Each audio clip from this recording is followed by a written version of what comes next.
Welcome to Team Possible, led by local cheerleader and international crime fighter, Kim Possible. I, too, am one of man's latest and greatest means of communication. Smart one.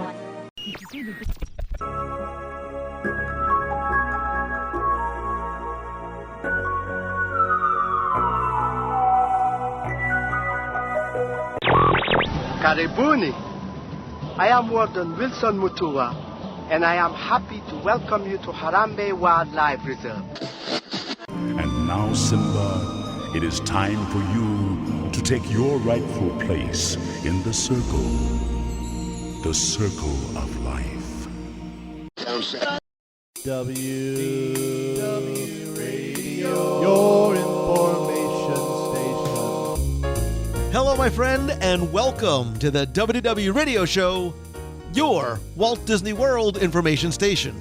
I am your host, Lou Mangello, and this is show number 565, and I'm here once again not only to help you have the best vacation experience when you go to the parks, but I also want to bring you a little bit of that Disney magic wherever you are, not just with the podcast, but with my live video broadcasts on Facebook every Wednesday night, blog, special events, books, audio tours, and more.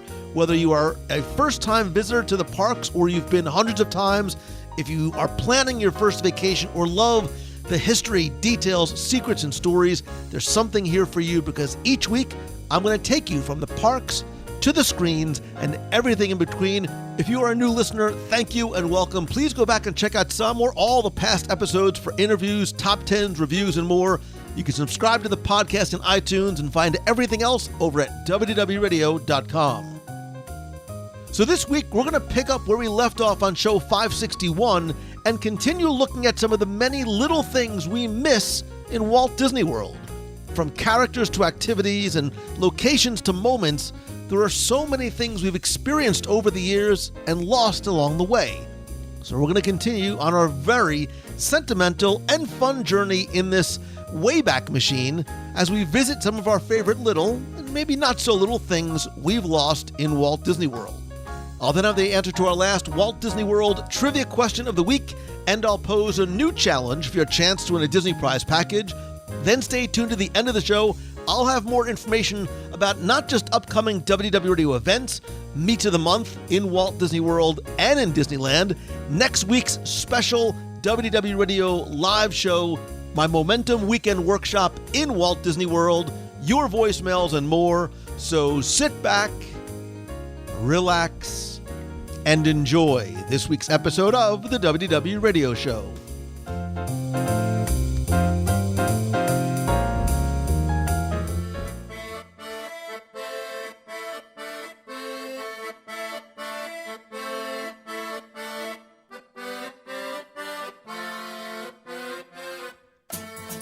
A few weeks ago on show 561, little Timmy Foster and I began to talk about the top 10 little things we miss from Walt Disney World. And for the first time in 15 plus years of doing the show, it was part one, because little did we know that the little things we miss would elicit such an emotional, nostalgic reaction, not just from me and from little Timmy Foster, but from you, the listeners.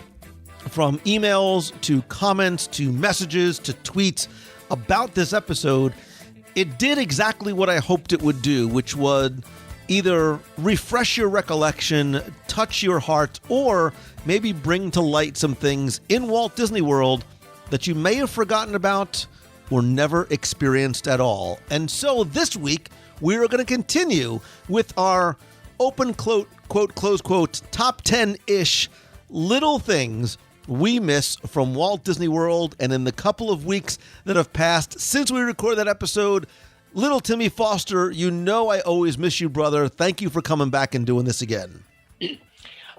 Well, thank you, my friend. It's been a long, long time.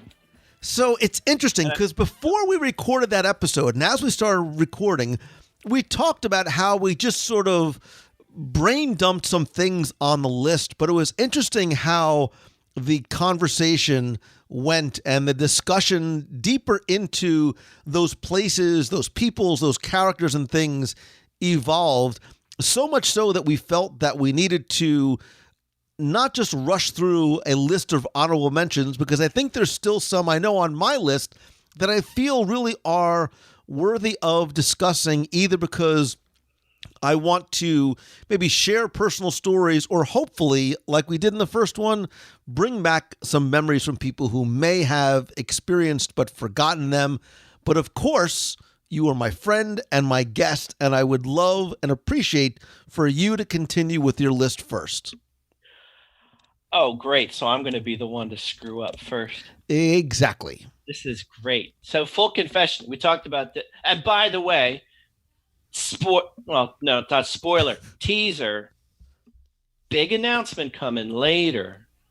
But because of that big announcement, and as busy as I've been, this will make sense, everybody, later as we I'm get hoping it will, because right now I'm already, you're 30 seconds in and I'm confused. Blathering. But we were talking about before this started, I'm going to let the cat out of the bag. You might not want to fess up this, but looking at my notes, I have, and well, because we were going off in so many directions, inspired by what the others said. But oh wait, I remember that one, and we went off on all these tangents. My list, like yours, I think you said, I've got things circled, crossed out, checked. And I honestly don't exactly remember what we did before, but so if so forgive me, people, if I repeat myself, but I think I'm good. I think I know what I did not talk about, and I know what's going to happen. We're going to talk, and we're both going to think of ones that weren't even on our list the first time around, which will lead to part 3 and part 4 and all that kind of stuff. Which will be a good time. But I'm going to start with one. Did I talk about fast passes? I have never heard such a preface to actually getting to one. Clearly, you're stalling for time. I'm trying to claw for when I start out with. So remember those fast passes, Lou? And you go, "Yo, dude, you talked about that on the last show." So remember fast passes, Lou? You talked about that one on the last. No, I don't think that you did. Go ahead. All right, so I'll start with that one. So. Yes, fast passes. And this is a weird one. Like I think a few of our last ones were. What I'm talking about specifically are the paper fast passes. The kiosks we ran to as we entered the park and raced to Test Track or Buzz Lightyear. Passes in hand, paper tickets in hand, to get those coveted fast pass tickets. Now, and long before this is before magic bands and making your fast pass reservations well ahead of time. And when I was trying to think of things I missed, that came in my mind. And it was weird. It's not because I preferred them to how we do them today, because today it's a lot more convenient.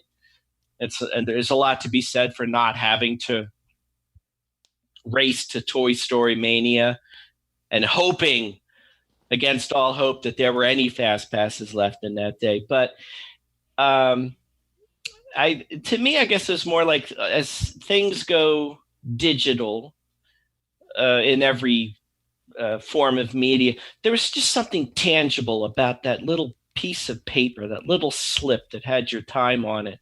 And that whole, it kind of became a ritual, more or less, of going to get the fast passes and telling your family, feeling like the hero, like, family, give me your tickets. You stay here. I'll take care of this. Racing off, getting them, coming back, and all that stuff. And then things happened back then. We talked about this incident before on our shows about magical. I forget what the topic was, but having those paper fast passes did give you that opportunity to pay that magic forward. And I told the story about how we were at Test Track. We had fast passes, didn't want to use them. They ran out, and we gave them to someone who could use them. can't do that so much with your magic bands and everything being online and stuff. So there's a little element of that, a little element of, I said the ritual of going and getting them. And, again, it wasn't better. It was just the first way we did it. And I remember the first time we did do it, that was just cool. You could do it in the first place. Oh my God, we can get a pass for later in the day. We don't have to wait in line. So I guess there was a novelty of it, the nostalgia of it. So paper fast passes. It's where it's at. And I think the kids would dig them. So I agree with you for two reasons. One, not because of the efficiency of the paper fast pass system, because you had to go crossing back and forth from, the park to get a fast pass, to hit a different attraction. The reasons why I miss them and was also on my list is very much part of what you said, which is one, the ability or lack of ability now to pay it forward. And what I mean was you would maybe at the end of the day or before you were leaving, if you had the ability to get additional fast passes, I would always try and get some and then give them to guests who were just going into the line. Like if I wasn't going to use them, why would I not want to help another guest? Because the way it worked is you would go to a kiosk at the attraction, you would get a paper fast pass that would have a return time assigned to it, and then you could obviously do other things until that return time opened up, that 1 hour window opened up. You could actually go and get a second fast pass as soon as the return time for the first fast pass passed, or after 2 hours. I think like whichever one came first. The other reason why I miss it, and watch what I'm going to do here because I'm going to double up, is much like the Disney dollars, because there was also a collectible aspect to it as well. You could either try and amass a collection of all of the paper fast passes from all of the fast pass attractions. And because the date was on it, there was also a way to sort of, like your park ticket or like your room ticket or whatever, you had that date locked in. So if you put it into a scrapbook, you can say, Monday, January 15th, 1986. Well, that's too early. 2006, we were in Magic Kingdom and we did this, and let's try and collect all the Fast Pass tickets from Disney World and Disneyland. Those are the reasons why that I miss it. Other than, again, it wasn't for the efficiency of the system. It was the additional things you could do with it. And I guess it ended around 2014 or so, somewhere around and there. I didn't know what to do with myself when that happened. It took me a while to figure out. The technology is confusing to you? Yeah, it's the interweb thing. I don't know. So you reminded me, though, I don't know where this went to, the collectible thing. One of my prized possessions for the longest time sitting on my desk next to my computer was an Expedition Everest Fast Pass. And the real quick story was, you can still do this now, so this isn't something that went away, but it was the old double up the attraction fast pass move, or you got a fast pass, which you can still do early in the day or later in the day, at a point where the park wasn't quite as crowded. So you would go, and if the line wasn't that long, in this case, for Everest, I went early in the morning, and the line hadn't gotten big yet. It was only like 20 minutes or so. And this was my fast pass window. So it was go in the regular standby line, not going to wait too long, do the ride, get off, use your fast pass, loop on again. So I had that. I was all ready to go. Went on the first time. You can probably see where this story ends, since I scream like a little child on Small World. Once was enough. So I slowly limped out of Animal Kingdom with my fast pass, though, and I kept, obviously kept it and put it on my table as a reminder of that's clearly not an attraction meant for you, little Timmy Foster. So yeah, there's that part of it too. But you were the one collecting all the fast passes, so I could never get one. Is that what happened? it's my fault. But I'm going to make up for it. I'm going to make up for it with my very first top 10 on our part 2 of the first top 10. I'm going to transition away from the fast passes, and I will almost guarantee if this does not hit you in all of the feels, then we really need to re-examine our relationship, because I am going to take you to Epcot. Are you talking to me or the audience? I'm talking to you specifically. All right. Okay. Because I trust in our friend, the listener, that is there is no go with me on this, because I'm going to take you to Epcot Center. I'm going to take you back to 1983, a year after the park opened, when a little attraction called Journey into Imagination opened its doors. It was at that time, at that moment, we were introduced to unique, remarkable, and much beloved characters, Dreamfinder and Figment. Now, what I miss, yes, is the attraction, but we said we're not going to talk about attractions. Yes. What I really miss are the walk-around characters of Dreamfinder and Figment. You used to be able to go outside the attraction near the exit, and there you would find Figment. There you would find Dreamfinder walking around with Figment in his arm. You could meet Dreamfinder. You could talk to Dreamfinder. Figment was always very fun and very playful. I remember he would like pull hats off of guests and, be very sort of playful in his interactions. If you actually go back to, speaking of going back, if you go back to show number 34, which was 12 years ago. Whoa. Yikes. Whoa.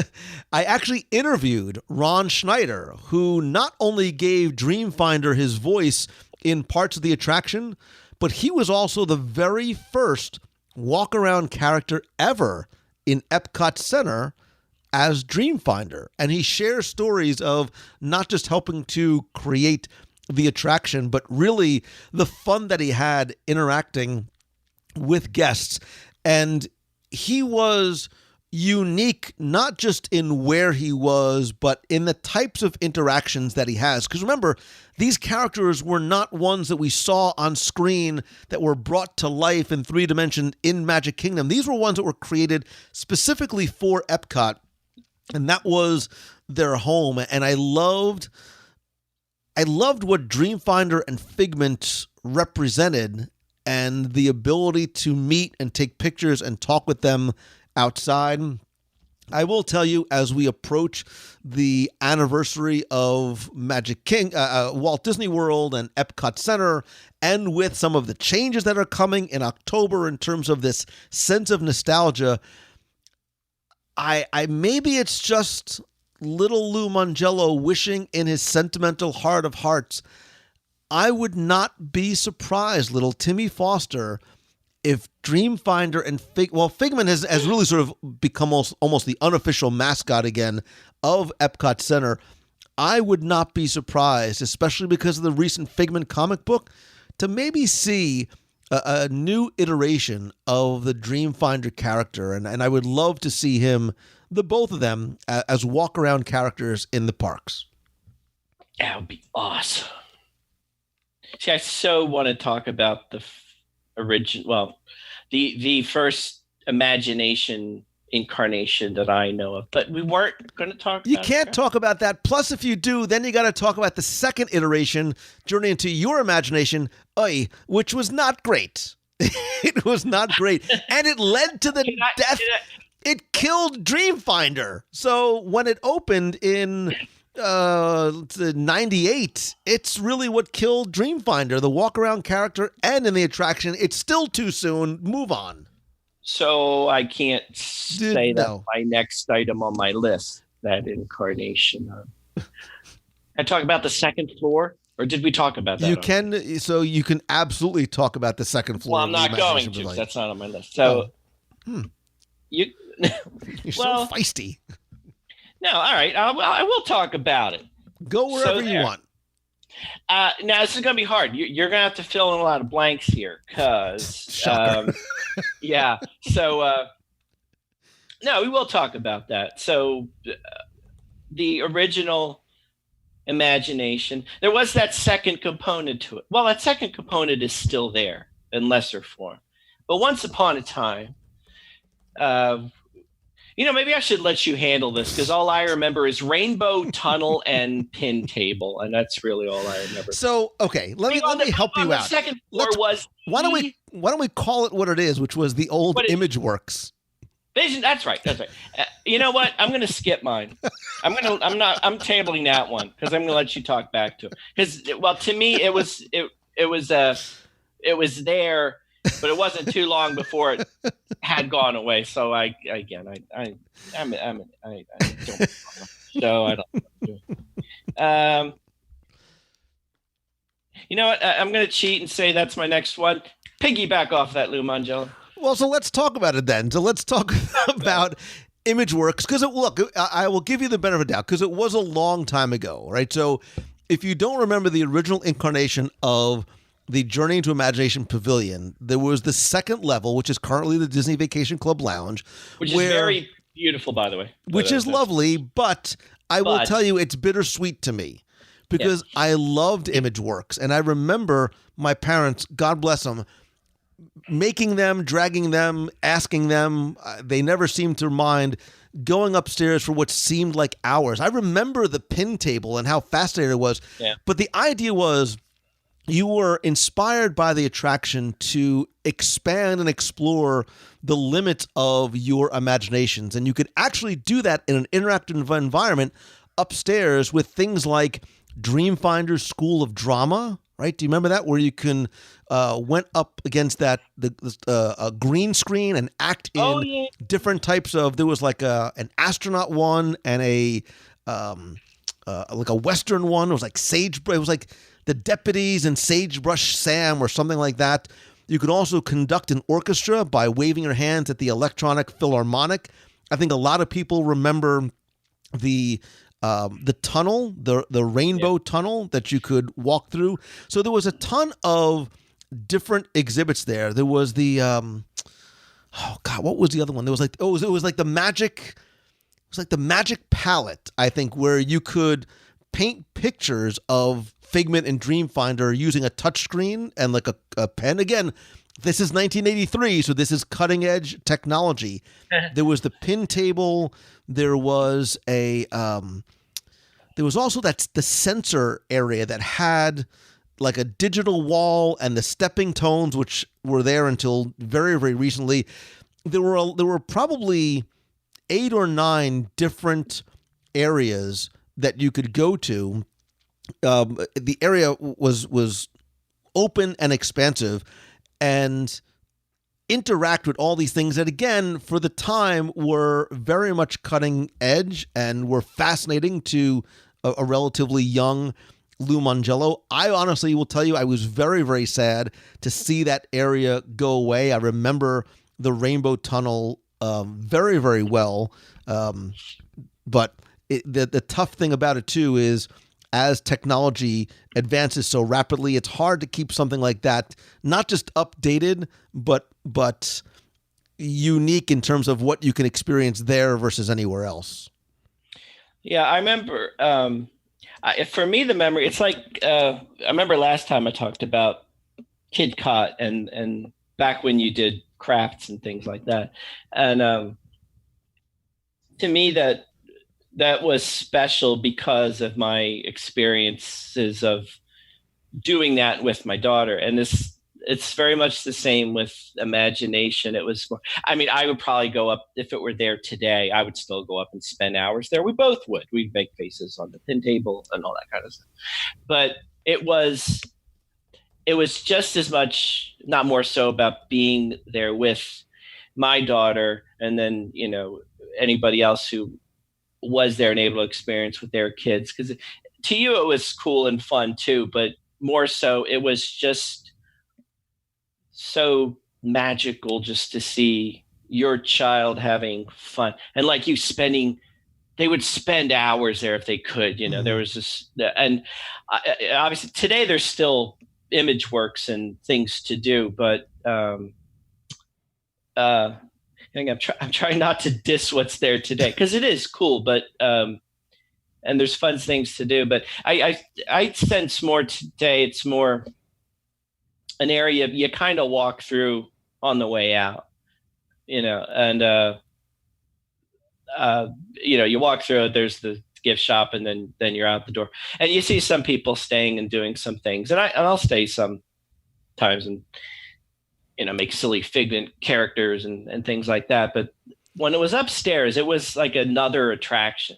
Like there were two attractions in that building. It wasn't just You would spend more time in the post show than you would the actual attraction. Yeah, and it wasn't on the way out. This was like I remember the Imagination attraction. It was very cool and awesome, and we've talked about that, and that's a whole other topic. But it was just as much let's go because we get to go upstairs and play and all this cool stuff. Right. Like, and go through the Rainbow Tunnel, which I remember resurfaced somewhere at some It was up there for a long time before they ended up clearing out that space for the Disney Vacation. My memory might be wrong. Was it somewhere else for a time, like in Inventions or something? Not that I recall, but I could be wrong. But yeah, but regardless of that, I remember going up there, and that was like a whole other attraction.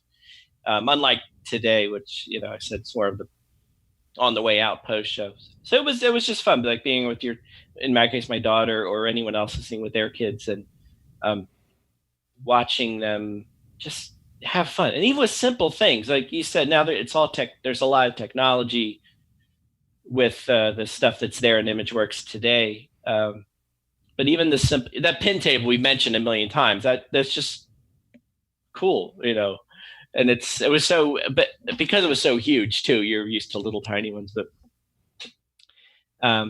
yeah, so it's those memories.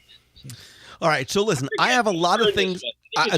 This is what I'm going to do. I have a lot of things on my list, and there's no way we're going to do a part 3. I'm going to turn my accelerator on a little bit and speed through a few of these, but I am going to stay in the same vein of where I began to sort of be a little consistent. And again, I want to take you back in time to 1971, and it is a character like Dreamfinder and Figment who were there early on, disappeared for a while, and came back again. I love how Disney pays attention to the sense of nostalgia and really what guests, both new and those of us who have a sentimental attachment to the past, want.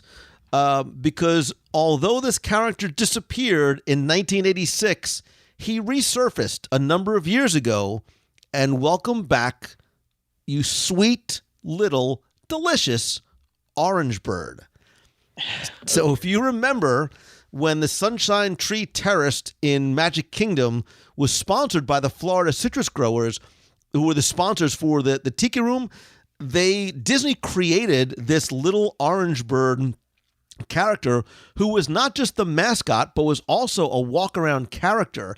If you go back to show 250, back in November of 2011, we do a very deep dive into the history of the orange bird, the Sherman Brothers song, why Anita Bryant was part of the attraction and eventually went away as well, and that recent resurgence that came back probably around that same time. So Little Orange Bird, I remember seeing the walk-around character. Was sad to see him go. Love the fact that he has been brought back, but he is a little thing that I miss from old Walt Disney World. Love that orange bird. Go ahead, you're next. Let's go pick up the pace, boy. You said you were rapid firing through like 6. No, I mean I was going to go rapid fire like through my yeah. All right, so you're telling me to keep it short, kiddo. Contemporary. Did I talk about that last time? I don't care because I'm talking about it again. Real quick. So in my era of early 90s, the Concourse Steakhouse. Miss it. Nothing against the Contempo Cafe. Awesome desserts. But the Concourse Steakhouse, that was probably one of the first restaurants we ate at. And it was just so contemporary. Everything that was about the Contemporary Resort was there. It was just the round booths and the monorail going over your head, the cream spinach. I know I've mentioned that before because I know you've mentioned lots of cream spinach sent to me over the years. Thank you, people. And the other part that whole contemporary fourth floor experience, not just the concourse, but now where Fantasia, the gift store is, back when that was just an open expanse and there was really nothing there. The only thing I remember being there was a giant replica of the Four Parks snow globe at one point, but it was just empty. It was quiet. You could just sit and relax and look at the glass windows on one side or the Mary Blair mural on the other side, go shopping. Now it's, hustle and bustle and lots of shopping and lots of stores and stuff like that. But it was just that whole fourth floor was just so Tomorrowland, contemporary, retro futuristic. And it might be just my memory. That's how it was when I was first there. So that's how I remember it. So boom. I remember it as well. I remember that you could also go, even though it was called the Steakhouse, it was actually the only restaurant at the Contemporary that was open for breakfast, lunch, and dinner. Yes. And I'm trying to think when I think it opened in like the mid 90s and then closed in the late, like 2008 or so to make way for Contempo Cafe. Because I remember they opened up the Wave like less than a week later. So there was a new table service restaurant. But like you, I do miss, I like Contempo Cafe, and I do like the idea that it is quick service.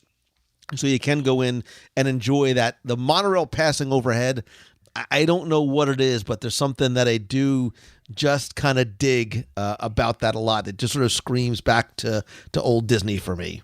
Yeah, and the salt and pepper shakers were amazing. And I don't know why I remember that, but they were so cool. When you said contemporary, I thought you were going to go to the Fiesta Fun Center, which I know we have talked about in the past, but very much made it onto my list. So I'm going to quickly I left that for you. I figured that you did. Yep. Nice segue, Lou. Where the Wave was. So this was originally a space that they used for conventions. Before they had the convention space, they used this location where the Wave is as an exhibit space. And then they eventually put an arcade in, but it was more than an arcade. There was shooting galleries. There was a little theater that showed Disney films there. There was a snack bar that was open 24 hours a day. I remember it was known as the Fiesta Fun Center. And then I think they called it like the Food and Fun Center or the Fun and Food Center. And they took the movie theater out. And then it eventually became the Wave in 2008 or so, and I think then they like adjusted the name. Then it became like the Wave ... of American Flavors. But I just remember the burnt oranges and the rust and the red colors that just screamed early 1970s and really sort of mirrored the entire decor of the Contemporary at that time. Love those burned oranges. So Brady Bunch. Very, very Brady Bunch. It's honestly, I wonder how many people out there, wonderful listeners of yours, when I say Brady Bunch, this is showing our age, know what we're talking about. Yeah, maybe not everybody even knows what the Brady Bunch is. I know we're sort of taking. I swear, there's people where I work. There's kids, and I'll go up to them. I'll Jan, Marcia, and dude, what are you talking about? Like they have no idea. I don't know what that says about our society or says about how old I am. I'm going to go. I don't believe I mentioned this last time, and this was actually the first thing I wrote down last time. Going back to Epcot, and what was it outside today, Lou? 103, you said? In the shade, yeah, in the shade. Yeah, in the shade.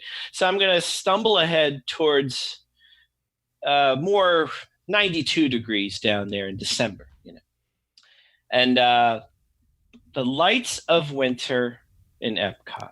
Yes, I feel you. So this was when we came up with this, that was the first thing that popped into my head. And for those who don't know what this is, I'm assuming most people do, but some might not if you're a recent visitor to Disney. This was a Christmas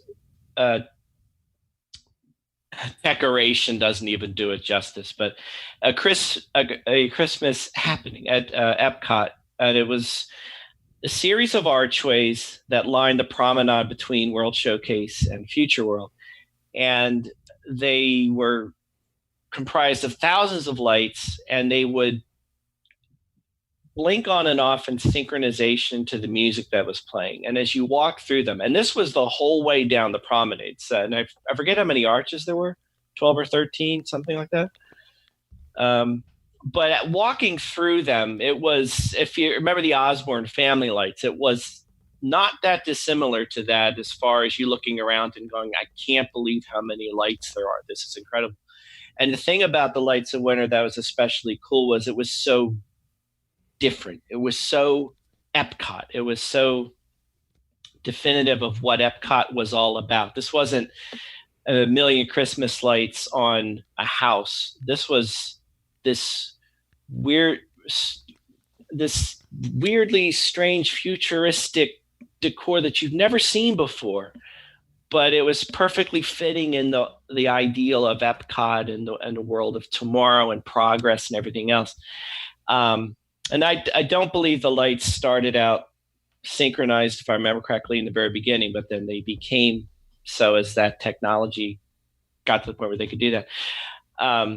So if you don't remember it, experienced, it's hard to describe. Just walking down the promenade through the lights was amazing. Even more amazing was if you were on the monorail and this was pure luck when this happened, and you happened to be going around your tour of Future World as you made your way to the station, and you went through the Lights of Winter. The monorail track actually went right between a couple of the arches, and if you timed it right and those lights hit at just the moment you went through, and that happened to me a couple times. That was just an unforgettable experience. You can't plan it. You couldn't time it.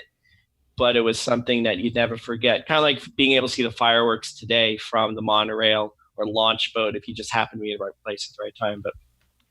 But Lights of Winter just so screamed Christmas to me, but in a totally Epcot Disney way. And I'll never forget them. I hope they come back. I don't know where they are. I hear rumors they're hiding in a warehouse or whatever, but well, they were supposed to, right? So when they went away in when was that anyway? So they started in 94, they ended at the end of the season in 2008. Disney actually tweeted in 2009 that the technology was obsolete and that they're going to retire the lights and come up with a new experience. So the idea, the hope was that, okay, they're going to pull these down. They're going to use an LED type of display, much like they did at Osborne Lights. And we don't ever really know why it never came back, because it was a wonderful photo opportunity. It was unique to the parks. I don't know if it was a logistics thing. Listen, I said it before. We're in this age of what is old is new again, and embracing the past. Who knows if at D23 Expo, as we talk about some of the things that are going to be coming to Epcot Center, we don't finally get to see a new Light of Winter for the upcoming holiday season. Oh, I would be a happy. I would dig it, brother. I would love to see it. Because it was elegant in its simplicity, right? It was just, it didn't do anything. It didn't have to, it was just, it didn't have, it didn't dance to music like the Osborne Lights did. And I think those are going to come back in their own iteration as well. But, could very quickly add that to my list too, in terms of little things that I miss. Yeah. And that wasn't really a little thing. That was a pretty big thing. It was a big thing. But, I miss it. And everyone I mentioned who knows it, remembers it. And everyone is like, oh, I so miss that. And yeah, it was weird when they went away, because I remember when they went away, as far as I knew and most people knew, there was no announcement. Right. We just, hey, where are the lights? And then we all kind of caught on, oh, they're not here. And then, kind of learned, the technology being obsolete. Still don't quite understand what that means exactly. Lights are still lights. I don't know. But well, I mean, I get it. I mean, I understand. If it was a LED, or what it was, but hey, maybe. Never know. Maybe. So. All right, I'm going to leave the parks. I'm going to take you again back in time to before it was known as Disney Springs, a little place known as the Walt Disney World Village / Disney Village Marketplace / Pleasure Island. Call it what you will, and I'm going to give you a trifecta of little things that I miss.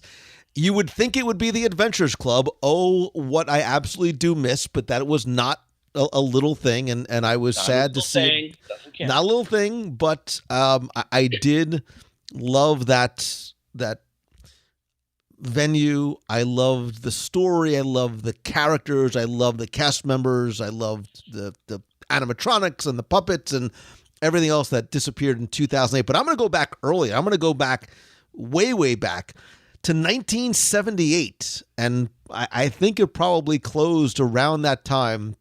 You may or may not remember this, but I absolutely do. I remember the Village whatchamacallit. I'm not kidding. So back when this was the Walt Disney World Village and Disney Village Marketplace, there were little play areas for kids, and there was this playground slide with all these tubes, and it's almost like what you'd see in a regular playground now, but it was sort of this multicolored slide that was later painted all blue, and in the middle of it was this giant kaleidoscope structure. It was a huge tower. I mean, probably 40, 50 feet up in the air, and it was a giant kaleidoscope that was there for years. They eventually moved it over near where sort of the World of Disney store is now, but it was known as the Village whatchamacallit. They didn't really know what to call it, so they called it the whatchamacallit. And I will just quickly append, and for my trifecta, I do miss 8 Tracks.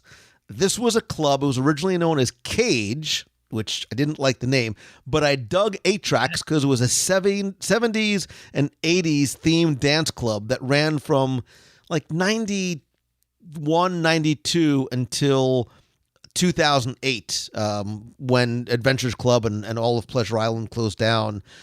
And one of the other places that I missed, and I don't know if you've ever seen it, been there, whatever, it was called the Wild Horse Saloon.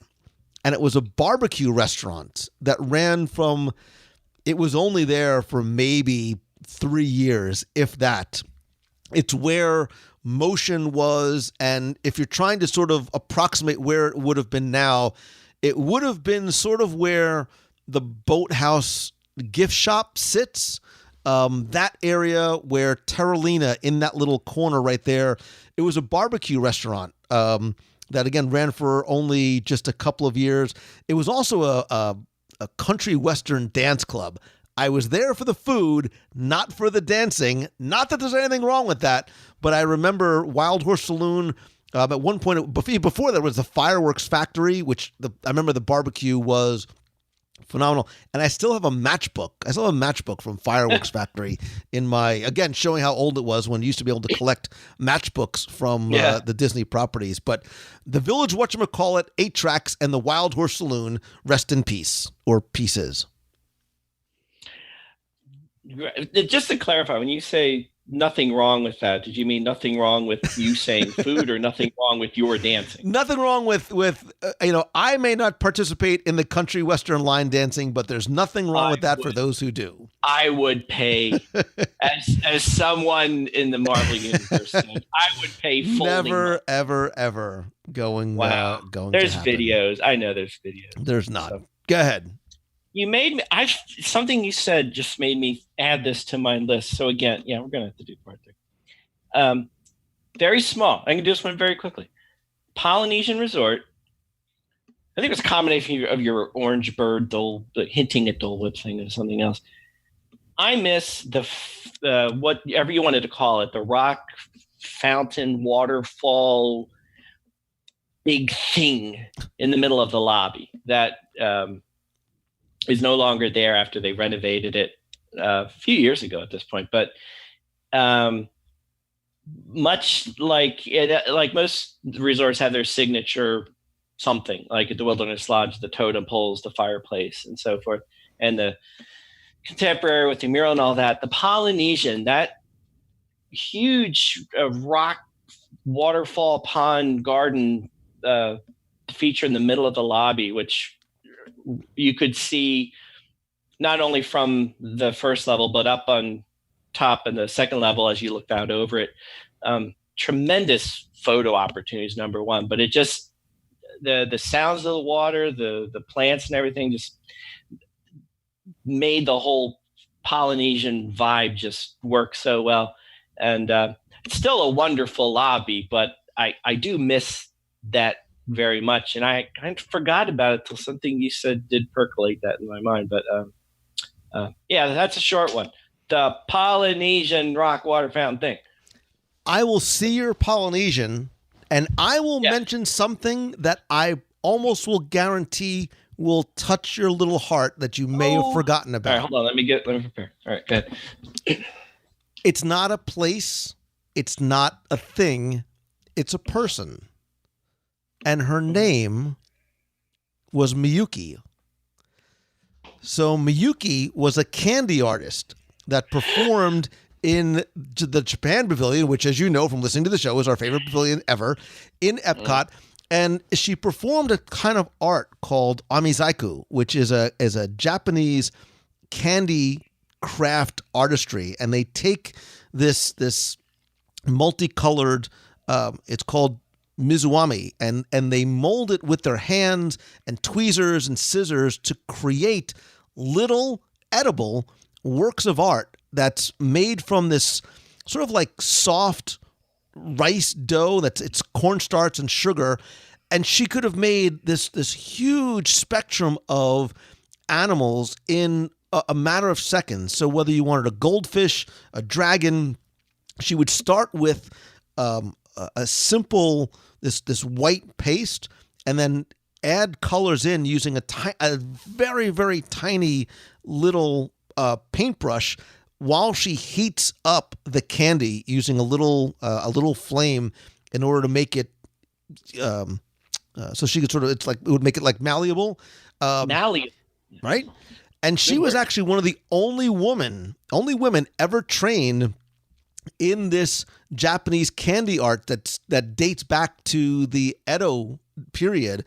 And I think there was only like 10 of formally trained artists in the world, and she was the only female that learned this art. And she was there from probably 95 or so to, I want to say, I'm bad with dates, 2011, 2012, 2013, somewhere around there. She was incredibly gifted and talented. Obviously, you didn't want to eat the candy. You wanted to take it home because it was a little piece of art. But she was also always had a smile on her face. She would talk to you and other guests. She was wonderful with kids. She was truly an attraction in and of herself, and used to perform just out in front of where the front entrance to the Mitsukoshi department store is, sort of now where the lower level check-in area is outside for Teppan Edo and Tokyo Dining. I remember her well.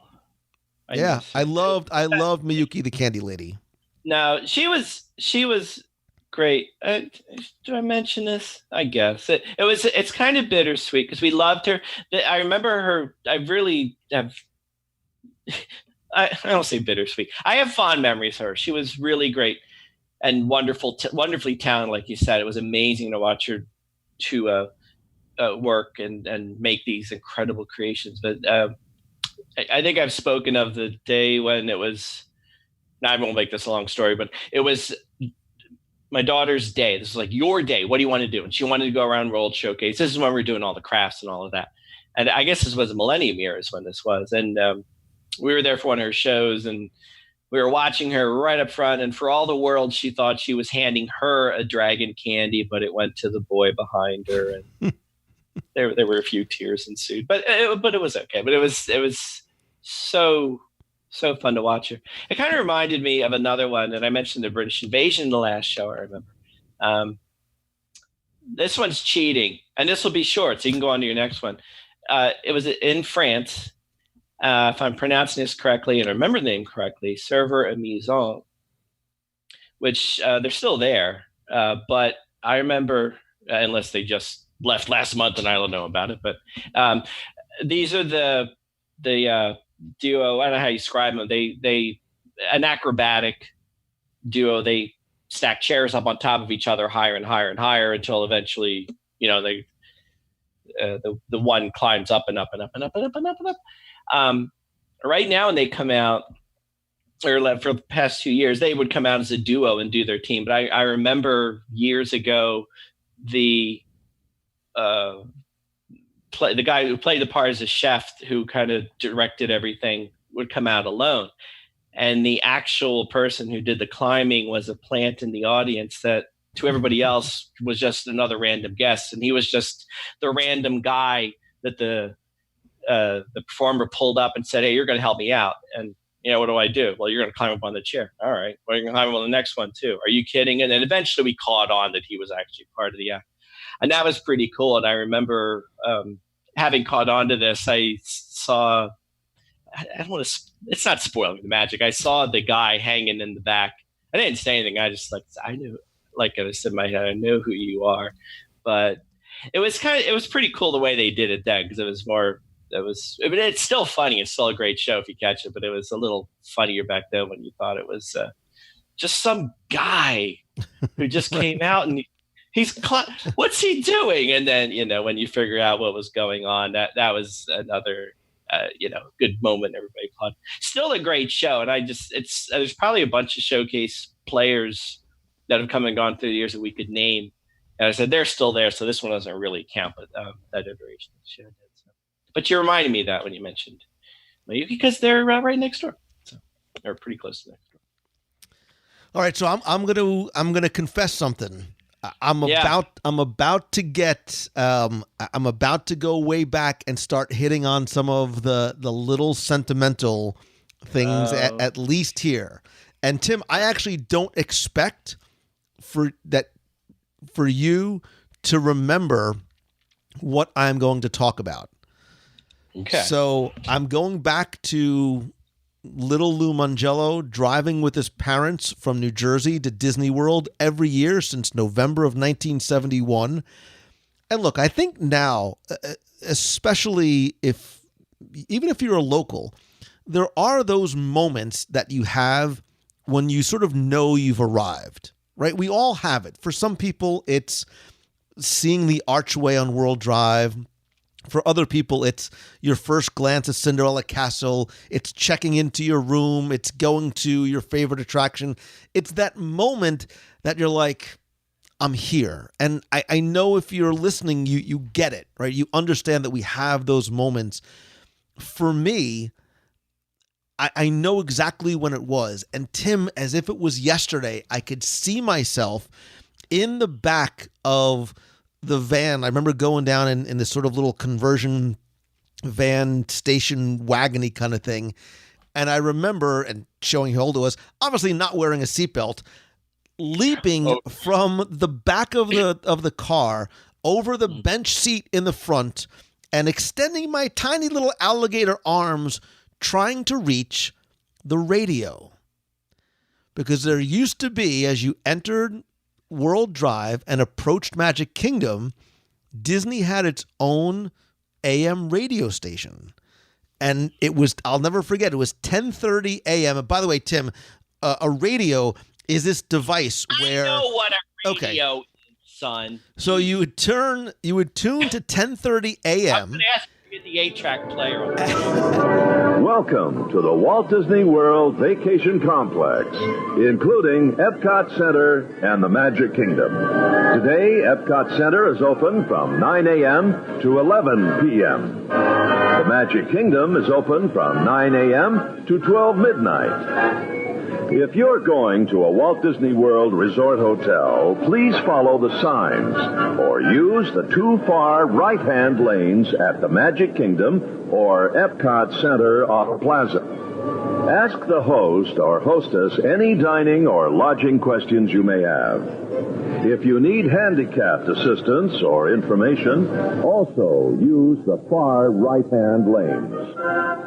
For your best ticket value, choose a 3 or 4 day multi-day world passport and save between $10 and $19.50. Multi-day passports are good for unlimited admission to both parks plus use of all Walt Disney World transportation. Use your multi-day World Passport 3 or 4 days in a row or 1 day at a time, any day of the week, month, or year, any year, until you've enjoyed all 3 or 4 visits. Multi-day World Passports are good forever. For your convenience, 3 kennels are located throughout the Vacation Kingdom and provide 10:30 service a.m. I'm going to ask you to get the 8-track player on the And Disney had its own welcome radio station, and it would tell you all the things that you needed to know and do to help you plan your day. So it would give you park times, how to get from point A to point B, where the monorail would be going, what sort of special things were going on, to start getting ready to pay your $1 parking fee at the toll plaza. I'm not kidding. I think it was $1 way back when in order to park. But that was sort of like the moment that I knew that I was there, and there was something comforting about that. And you could actually, on the way out at night, whether you were staying on property or off property, there was a nighttime track that played that thanked you for coming, hope that you had a good time, let you know what was open at what time. No matter what the weather is, it's always great staying at a Walt Disney World Resort. Rooms are available tonight, Wednesday night, at the Disney Yacht Club Resort, the Disney Beach Club Resort, and the Disney Wilderness Lodge. Also, I'd like to remind you that no matter what the weather, you'll want to experience the shopping, dining, boating, and fountains of fun at the Disney Village Marketplace. Parking is free, and so is admission. Wednesday through Sunday nights from 5 till 9 p.m., enjoy a nightly celebration of face painters, jugglers, stilt walkers, puppet shows, and much more. That's at the Disney Village Marketplace. Don't miss it. This is Disney meteorologist Ellen Archer. Have a great day. Getting excited, vacation's begun. Ready for Mickey, time for some fun. It's gonna be great, I bet you can't wait. I'm going to Disney World. I'm going to Disney World. Sing this tune like the birds, say the magic words. I'm going to Disney World. I'm going to Disney Open at what time the next day? And I love sort of having that in the look. Remember, this is the 1970s. The iPhone, iPad, none of that existed. So that was the way that was sort of your first connection and contact to let you know that you were there. It was that same sort of comforting sound and feel of hearing Jack Wagner on the monorail spiel, letting you sort of get exciting and feeling like you have arrived. So if you remember the old Walt Disney World radio station on 10:30 a.m., you're probably old like me, but, after your 22 hours in the car and stopping to see Pedro at south of the border, that moment when you tune to 10:30 a.m., and I still have some audio from that. I'll see if I can include it here on the show, from that old radio station to give you an idea just what it sounded like. That's cool. Yeah, I don't remember that at all. But actually, what I do, this doesn't really count. You kind of did this. Just in general, just your... All right, I'm going to say it. You can tell me, Tim, that has nothing to do with the topic we're talking about. But I was similarly thinking about the little thing you miss being the first time you were there, or the first time you experienced fill in the blank. And, I still remember, you just had your memory of when you were first down there driving in your big, juicy van. Excuse me? What? That's a Seinfeld reference. People know what I'm talking. Now I remember, Tim, I've never heard a van called Juicy before, but please, for the love of all things holy, please move on. Episode 3. I don't know which one it was, but now I remember my first visit to Epcot and how magical it was. And I remember seeing the Dreamlights for the first time. We all remember the first times we did, the first time we were at the park, or the first time we saw new attraction, first time we visited a resort. And it's just, you'll never get that moment back. I mean, you'll remember it, and it's still magical, but it's just that first time. And I guess that fits. It's a little thing with something you remember. The good part about that, though, is there's going to be more of them as we go forward and new things come on. We're going to have lots of first times we saw fill in the blank. First time, like coming up, first time we saw Star Wars, first time we saw Epcot Forever, first time we did this and that. So that's the good thing to take away, is there will be more of these memories to be made, but I'll never have that first time I was in Epcot, first time I saw Spaceship Earth and went, whoa, first time you went through the gates, that sort of thing. I don't think that counts, so I'm going to do another one. No, that counts. I'm fine. I miss Jeremy Irons. I'll just say that. Do your best, Jeremy. No, actually, never mind. Don't do your best, Jeremy. Can we do our best, Jerry Lewis? No, nobody Please. Needs to hear that. The people want to. Nobody ever asked me to do that again. All right, listen, we're going fast. We're moving. I'm taking you back. You know what? I'm going to do it again. I'm going to give you another trifecta, because I'm going to go to Main Street. Like 12 of these already. I know, it's fun. Which is fair. But I'm going to go fast. Because I'm going to go back to Main Street USA. And again, Main Street USA, when it opened in 1971, was very different.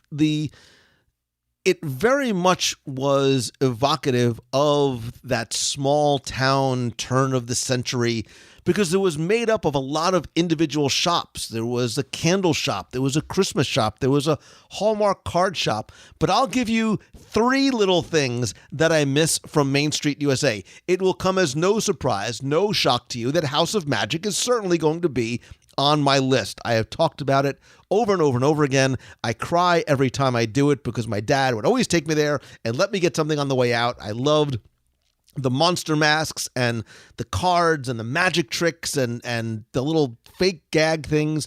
I was sad when it closed in the mid-90s to become part of the Main Street Athletic Club. It has been given a little bit of love and tribute way back when, before pre-Galaxy's Edge in Disney's Hollywood Studios on Streets of America. There was a little House of Magic facade that they put there. I also, in the same vein, missed the Penny Arcade, which was replaced by the expansion of the Emporium in the mid-90s as well. This was like the original in Disneyland. It had all kinds of, not modern, but I loved the vintage arcade machines, because it made you feel and appreciate. Look, as much as I love technology, Tim, I wish I could go back to a day when it didn't exist, when the simple pleasure of paying some of those penny and nickel arcade machines was how you were able to go and have fun with your friends or have fun with your family. And there was something about the feel and the sounds and the smell of an arcade that for some reason touches me in again, that sentimental place.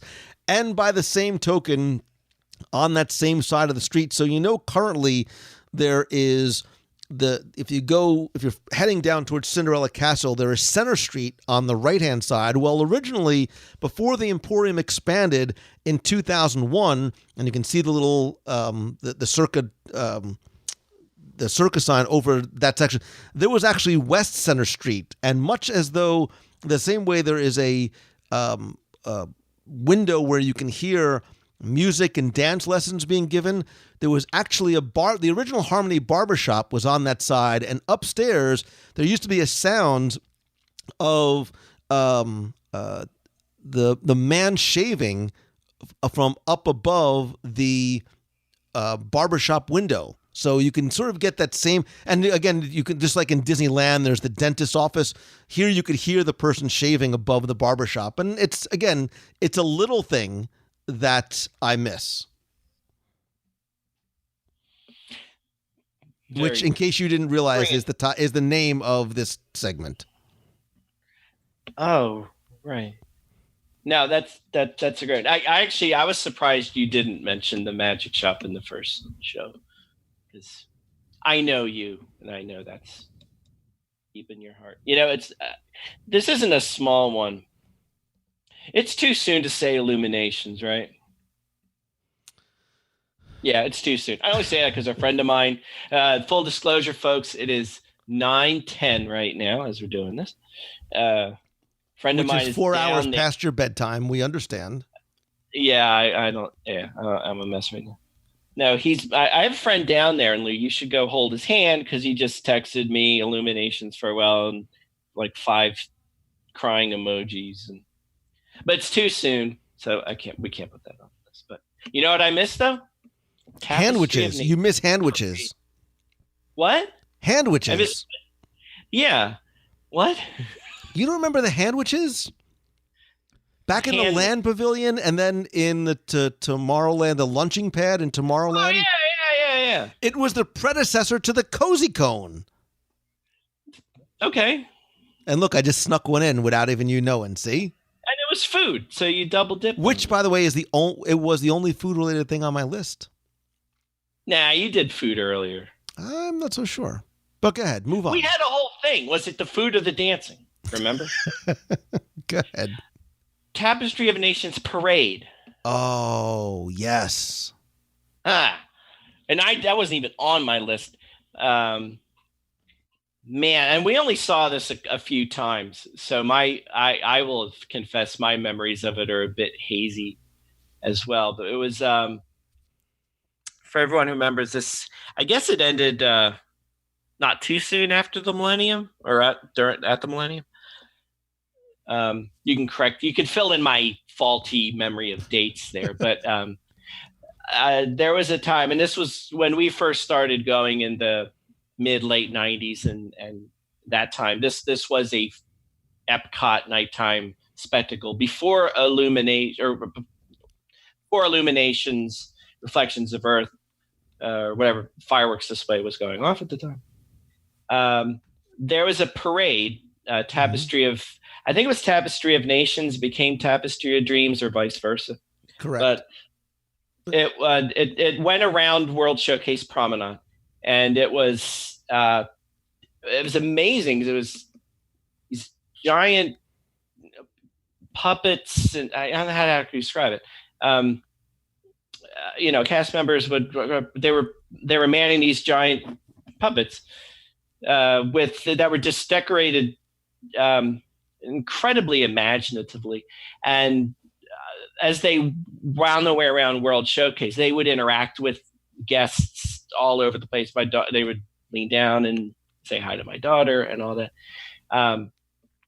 Again, my details are fuzzy. It's one thing I realized when going through our photo albums, I don't have any pictures of this, which is, in retrospect, I wish we would have taken a million of them. And again, this was before we had phones and something at the ready to take a zillion pictures. This is when I've only got 32 pictures on my Instamatic and I got to make them count. We probably have a fuzzy picture somewhere, but not too, as surprising as I mentioned, not too many people remember it. Some do, but obviously there's no parade anymore. Hasn't been for a long time at World Showcase at Epcot. And admittedly, it was kind of logistically a nightmare to try and get around. You couldn't and get around World Showcase at that time as the parade wound its way around. But it was, it wasn't a perfect embodiment of Epcot's ideals, especially World Showcase's ideals. And I remember when it was Tapestry of Dreams, the voiceover announcement talking about the end of as the parade wound down would talk about the greatest dreamer of all, Walt Disney, and that always would put a tear in my eye, and always drove home like why we're here, how this all came to be, and it was very touching, moving, but it was just very cool to watch because it was so unique and different from anything you'd ever seen before. So this is one that wasn't on my list, but I absolutely remember vividly, especially as a relatively young kid, because of how slow moving it was and how the performers would interact with guests, specifically kids, and I loved the music from this. There was something wonderfully haunting about it, and the puppets were remarkable. So they were actually designed by Michael Curry, who actually designed the puppets for The Lion King on Broadway and a lot of other shows in the parks as well. And if you remember, the leader of the parade at the very front was called the Sage of Time, who was this very tall stilt walker, and there was all these sort of alchemy symbols on there, and he had his white robe with gold trim, and on top of his head he had this like a headpiece that had like a sun like as its face, and behind him there were all these different puppets that weren't meant to represent any culture, but were meant to represent unity among all the countries and the world. So there was a man made out of like sheet metal, and there was characters with wings, and there was characters like angels and birds, and an Aztec man. And I remember there was the sage, the Sage of Time, and the giant clock figure. And if you remember, Super Bowl 30, I think it was probably 33, 34 in 2000, had a very similar type of parade because it had the same director to it. And then it changed to the Tapestry of Dreams in 2000. And one of the things they did there, and this is where they had the Walt Disney tribute, and instead of the Sage of Time, they had these dream seekers. And what they would do is, this is where they would interact with little kids, and they had like these coins that you could. I remember, I think you could like throw them into baskets, and like you would be throwing in like your dream coins in there that your kids could pick up at the KidCot station. But it's unfortunate that this went away. Yes, it did sort of move its way very, very slowly around the promenade, but I actually loved it. And there are a few of the puppets remaining in some backstage offices. I have some friends who work backstage, and for years, some of those puppets were still there. And they were beautiful. And if you can ever find the music for it, it's actually, I think it's on the old Millennium CD from the 98-99 time. Oh, wait, I think I have that. But yeah, it's a CD, so I haven't pulled it out of the drawer. And I'm sure it's you can find it somewhere online. I do vaguely remember. So yeah, Tapestry Nations. Yeah, it was a beautiful, beautiful parade. No, see, I'm glad I brought it up because I'm glad you filled in some blanks, because I think a lot of these there are a lot of things that I would put on my list, but in the little things we remember from way back when, they're so little and so way back. I have like very foggy, tenuous memories of them, and that was one. I didn't remember it as well as you did, and I'm glad you filled in blanks. All right, so I remembered all the things you said was like, yes, I remember. Oh, yes, I remember that. I remember that. And hopefully, for a lot of people out there listening, it was the same experience. Like it was. Yeah, I vaguely remembered that, but I forget. Oh, that's right. So, all right, I will satisfy a request. I will give you the only part of the parade that I remember was the Sage of Time, as right before the parade began, his sort of introduction. He talked about. It was like, together we'll fly, hand in hand, on the wings of kindness, compassion, and love. And this is the part I remember vividly. He goes, behold, the great Millennium Walk.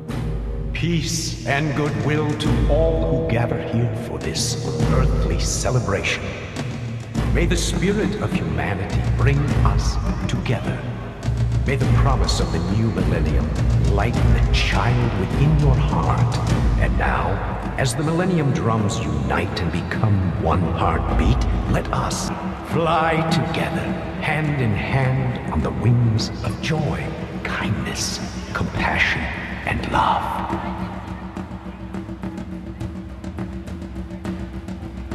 Behold, The Great Millennium Walk.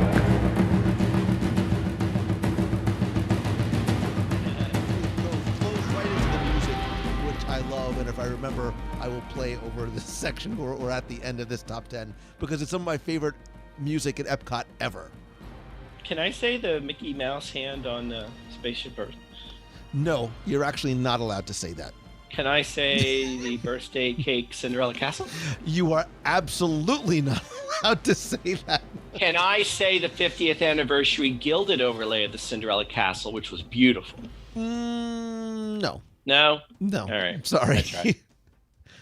All right. I'm going to go quick. I'm going to go very, very quick. And we'll just see if you even remember some of these things. We'll sort of go back. Let's do this. You go boom, boom, boom, and I'll just go yes and no. Okay. Do you remember when Aunt Polly's place, before it was Aunt Polly's Landing, used to actually be open all day and serve food Lemonade, on Tom Sawyer yes. Island? Yes. Do you remember the Norway Viking ship play area for kids where the Frozen stuff is now? Absolutely. And I remember the movie, and I remember the hidden Mickey I found inside the Stave Church on the ship, which a good friend of ours never recognized as official, and I'm still bitter about that. Yes, I love the Norway Pavilion. The old one, the new one, everything. Do you remember originally on Main Street, but then moved over to Epcot Center not long after the aforementioned Tapestry of Nations / Dream Parade went away? Do you remember the omnibuses, the double-decker buses that used to be on Main Street that then became, it was like the Epcot character cavalcade or something, and it used to park and stop, and all the characters would get off, and it was red, and they would meet everybody, and then it would take off. Yeah. You couldn't ride in it. Could you? No, you couldn't ride in it, but I remember they had... I remember it in Epcot with the characters. Right, I remember the Epcot in characters. Yeah. Cool. Do you remember... Well, I'm sure you do. Do you remember Little Red? No. What? You don't remember? I absolutely remember Little Red. And actually, a good friend of mine who helps me with my social media was a cast member. She was in the college program, and it was funny you said that because she was just telling me the other day that she wishes it was still there. And when she was doing the college program not too long ago, it's like some elements of it were still backstage, and she saw it. I remember Big Red well. Explain what that is to everybody. So originally when the Kilimanjaro Safari opened, there was a lot more in the script about the warden trying to hunt down poachers that captured an elephant and her child, Big Red and Little Red. And at the end, spoiler alert, the poachers were captured, and there used to be a live cast member there standing there next to the poacher's truck. But originally, the original ending, I want to say this, delicately. Yeah. At the end, you found and saved Little Red, but you were the truck and the cast member were standing next to the corpse of Big Red, and you saw that her tusks had been sawed off. And I understand they wanted to try and really drive home the fact that poaching and removing those tusks, oftentimes the animals would have been slaughtered. Unfortunately, it was a very powerful, somewhat graphic scene, especially for younger kids. So they changed it. And I think it was actually changed in like the first couple of weeks, where the corpse had been taken, the Big Red had been taken away, but then it still was, well, wait a minute, there's Little Red. Whatever happened to Big Red? And you can sort of surmise that maybe Big Red did not get saved, but at least the figure of Big Red was not there at the end. But now, I mean, now that entire storyline is gone, and there's not even there was a little sort of animatronic, Big Red. You could see her tail swinging in the little truck next to the cast member that would be waving as you went by. Hey, real quick, speaking of live cast members, do you miss the live cast member guide in Living with the Legends? Absolutely. And I understand why they were replaced, but there still is something about that live cast member. Even though the script remained the same, they really didn't have the flexibility to adjust much as they do on Jungle Cruise. There was just something about having that person there.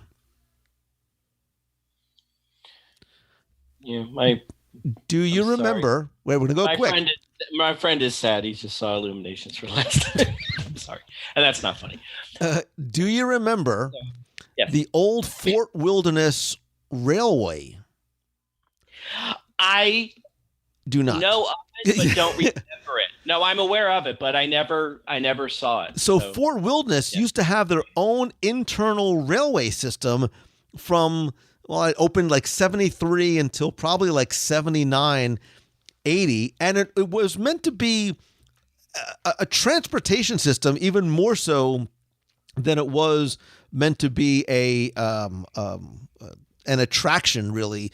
And it ran for a number of years, but part of the problem was the foundation was sinking. Remember, Florida is just one giant swamp. And the foundation for some of the tracks actually started to sink despite all the best efforts to literally keep it afloat. And it just was way too costly to fix. And the engines always had to stop because, again, they had to take on, water and diesel. And it wasn't like they could just sort of, the engines and the trains were different than the ones that are used in Magic Kingdom. And if you can actually still walk, I believe you can still walk in some sections of Fort Wilderness and still find little pieces of the tracks that are sunk under and deteriorated and overgrown. Here's a trivia question for you. What did they do with some of the train cars after the Fort Wilderness Railway closed? Are you asking me or your audience? Yes. They took them to Storybook Circus and You're so close. You're so close. They actually they repainted them and repurposed them. They used to be used as ticket booths at Pleasure Island. Get out. How is that remotely close to ticket booths and Pleasure I Island? was being polite. Very kind. So I remember they were painted like blue and red with yellow accents. And in the parking lot, which is now where many of the shopping areas currently exist in Pleasure Island, there used to be a ground level parking lot there. I remember seeing those train cars used as ticket booths because, again, you used to have to get a ticket in order to enter Pleasure Island at night. There you go. You having fun? You like this? You don't remember any of these things that I'm talking about, do you? No, I remembered I was not a Pleasure Island. Full disclosure, I was not a Pleasure Island. That does not surprise me. Doesn't surprise me at all. Surprise anybody listening to this. Nope. I'm a little kid when I'm there. I'm a little kid now. It's too grown up and scary for me. All right, we'll end on a silly one. We'll end on a somewhat silly one. I have one I wanted to add, but go ahead. You add it. Go ahead. No, I don't think I said it was. I think I said another one's the first thing I wrote down. This was the second one I wrote down. I don't think I mentioned it in the last show. Correct me if I'm wrong. The Living Seas film. And it rained. And it rained. Wait, I'll do you better. Oh, hold it. Wait. And then that cloud-covered planet waits. And I'm reading. And waits and waits until finally those clouds of gas and steam condense and rain upon that planet. And they rain and rain and rain. The deluge.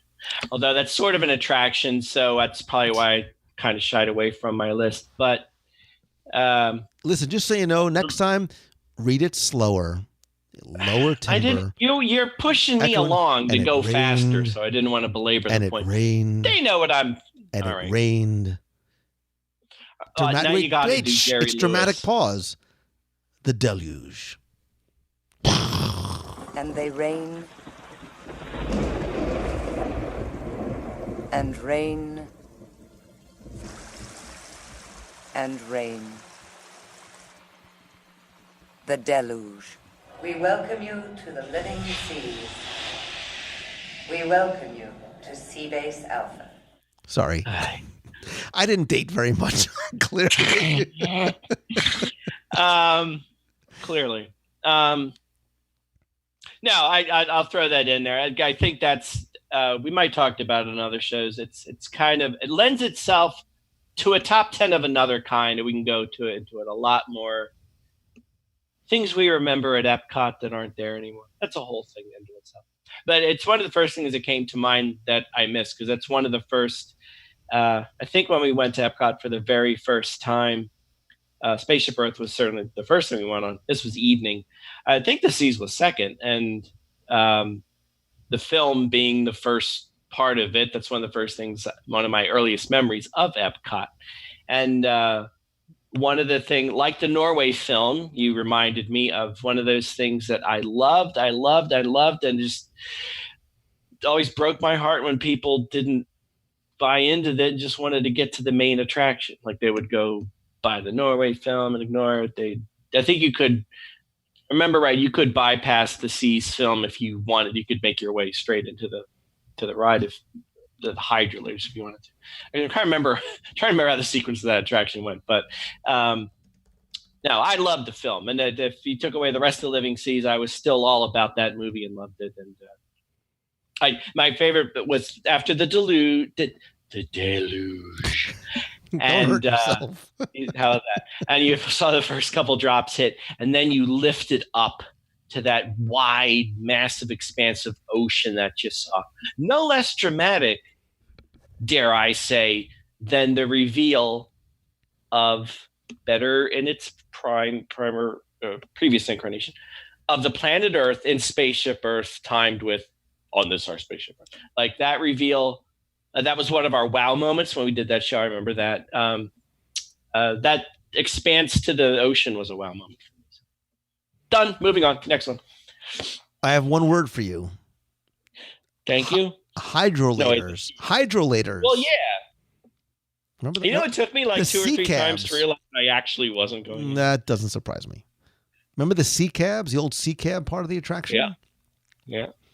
I remember reading somebody, like a woman, sued Disney because her eardrums burst or something from the hydrolators, from the change in the pressure, and then they told her, they don't go anywhere. Dismissed. Yeah. That was a bold move. Yeah, lawyers. Lawyers. All right, I'm going to end on a silly one, and I only thought of this because somebody sent it to me a while back. I don't know how it came up in a conversation, and he's like, I actually have some of this, and I thought you'll get a kick out of it. And I used it for a while at home until people were like, what is this? Do you remember in the restrooms when they used to have the powdered soap? I with great delight say no. I do not remember that. Back in, I guess it was like the late 90s, they didn't have liquid soap. They had this powdered soap, and you'd have to sort of like push up on these levers. Don't pull the lever. You push up on the lever, and this pile of powder would fall into your hands, and you had to sort of like mix it around a lot, and it was very it was very interesting and had a very obviously unique texture and consistency to it. But it was actually, they used it for, so do you remember, not sort of end on a negative note, but do you remember back in the early 2000s, like 2001, the anthrax scare? Remember when newspapers and congressmen were getting envelopes full of powder sent to them, and they contained anthrax. And some people got very sick and they died from this anthrax, and it became sort of this anthrax scare. So that's why they got rid of the somewhat weird powdered soap dispensers and switched over to liquid soap dispensers. But somebody was like, yeah, my company makes the powdered soap, and here you go. So I have a box of Epcot powdered soap or Walt Disney World powdered soap in my house somewhere. So the fact that you have it implies that you don't use it. You're just keeping it for sentimental reasons. Don't know why I keep it. I assume it's still under my kitchen sink somewhere. Lou, I've seen, because you leave your video on sometimes. So I there's some weird stuff in your house, but wait, speaking of weird stuff, wait. No, wait. I remember. Okay, go ahead.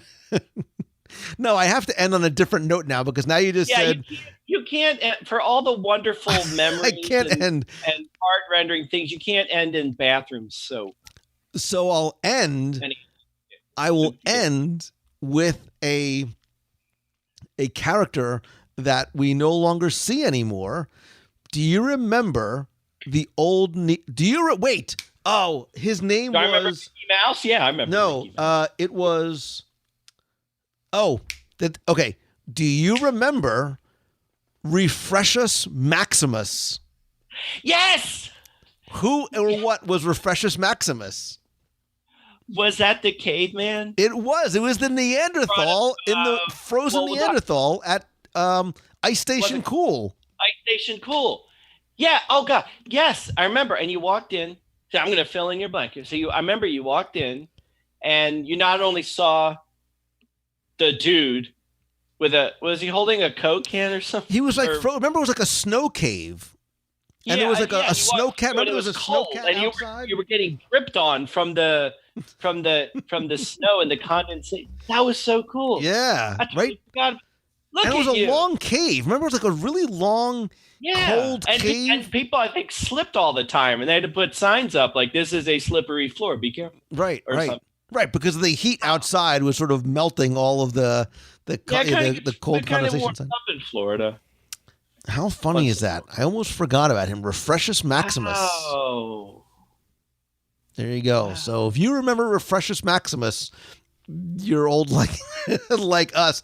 But Tim, look, there's a ton of other things that we didn't get to that I would love to have continued to go down memory lane. I didn't even talk about Back to Neverland or Let's Make a Deal or some of the other things.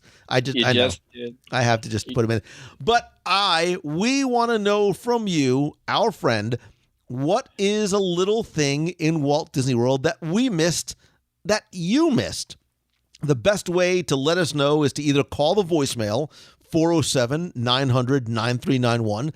Tell us the little or big thing that you missed from Walt Disney World, or better yet, join our group over on Facebook. If you go to wdwradio.com/community, that will take you to our Box People group, because again, I used to walk around with my computer live broadcasting. You guys were in the box. I was in the box. The Box People were born. So come in there and tell us a little thing that you miss from Walt Disney World. And then, of course, you need, and now from what I understand, there's even more reasons to go and visit celebrationspress.com. I don't know what they are, but I assume there's a reason. Well, there's a reason, because it's just fun. No, we have a big announcement. I might have alluded to this last time, but this is for real, Lou. This is happening. So we just launched a brand new website called WDWcupcakes.com. You had me at cupcakes, just so you know. What? You had me at cupcakes. I had you at cupcakes. So we're celebrating the sweeter side of Disney, because we love cupcakes as much as you love cupcakes, Lou, and as much as everyone out there loves cupcakes. And everything's sweetened and candies and cakes and all that kind of stuff. So we just launched the website. So among other things, we have photo galleries of cupcakes and profiles of the different eateries. But more exciting, we have recipes and original how to make these cool cupcake videos that we're putting up. And the first one we put up is how to make a porg nest cupcake from Star Wars. And it's very cool. I didn't make it, so I can credit we have a great group of people helping us with this. And so our first video is up. And I did want to tell you now, I will preface this. Our social media director is doing this, and I'm going to try and tell you about this, but I'm the dad who's not allowed on Twitter because I don't know what I'm doing. So I will tell you, we're running a contest on Facebook and Instagram, details of which you can find out if you go to our Facebook and Instagram page, which you can get to the website. But up for grabs, we're offering up our Dreamlights Cupcake pin, which you can see on the website. As well as our new Nighttime Memories book, which is, Lou, that's arriving in a couple of weeks, our new book, which I hope I mentioned you before, plus a Disney gift card. So for details on that, you can visit www.cupcakes.com. And from there, go to our Facebook or Instagram, and you can find out more details. But while you're there, enjoy it. Let us know what you think, and we'd love to hear from you. And part of what we're hoping to do is have people share with us not just your photos of cupcakes from the park, but the princess cake you made for your birthday or your child's birthday party, fun things like that. So it's something we want to interact with people with and have some fun with. So we invite y'all over to check it out. Awesome. I will make sure I put a link in the show notes. Little Timmy Foster, I hope I never have to miss you, brother, because I have so much fun doing these top 10s with you. I appreciate you, and you are a little treasure that I hope never disappears. You're my little treasure. Don't make it weird. Please. We have many more of these to do, and if you have a suggestion, not you, Tim, but if you have a suggestion for a top 10, let me know.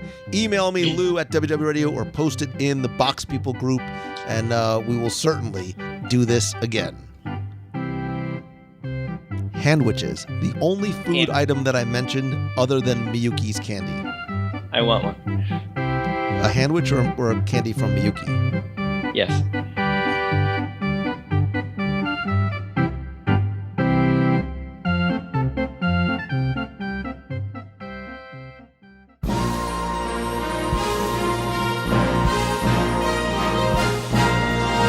It's time for our Walt Disney World Trivia Question of the Week, where I invite you to test your knowledge of Walt Disney World's history or see how well you pay attention to the details, sometimes know what you see, sometimes know what you hear. If you think you know the answer, you can enter via our online form for a chance to win a Disney prize package. Of course, before we get to this week's question, we're going to go back, review last week's, and select our winner. So with the home release of Avengers Endgame and Spider-Man Far From Home and Hall H and Comic-Con, I've been on this massive Marvel mania for the past few weeks. Who am I kidding? I've been on it for like 51 years. And that's why last week's question was about Marvel in Walt Disney World, specifically Marvel characters. And the question that I asked you was to tell me what Avenger could you at one time meet in Walt Disney World. Now, I qualified this that it was not the Guardians of the Galaxy, it was not Star-Lord, nor was it Groot, but for a time, a short period of time, there was actually a walk-around Avengers character in one of the parks.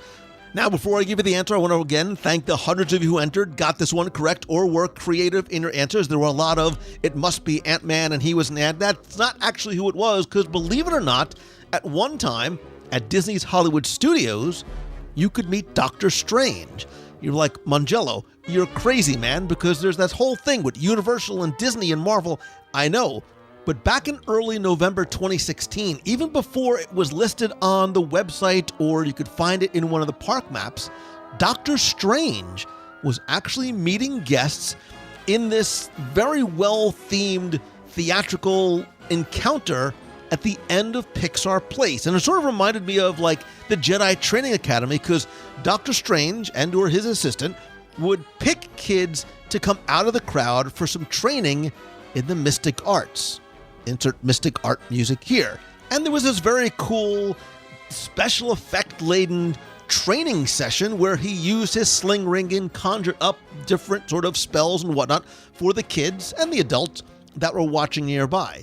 And so you're probably wondering, like, okay, with all the convoluted contracts and pre-existing arrangements with Universal Studios, how was Doctor Strange able to appear. Now, again, without going too much into the detail, because we obviously don't know, but my understanding is that because at the time, Doctor Strange wasn't part of the Avengers or Fantastic Four or the X-Men, Disney was able to use this character in the Florida theme parks. Now, once Doctor Strange joined the Avengers, he was no longer able to appear in the parks, which was why this was relatively short-lived. Now, one of the really cool things that I loved about this meet and greet was the air of, pun intended, mystery about it. Because again, the meet and greet didn't appear on park maps, but if you went to the end of Pixar Place, you found this Daily Bugle, Spider-Man reference, from New York, newspaper box that had the headline, Strange Incidents in the City, and a picture of Doctor Strange.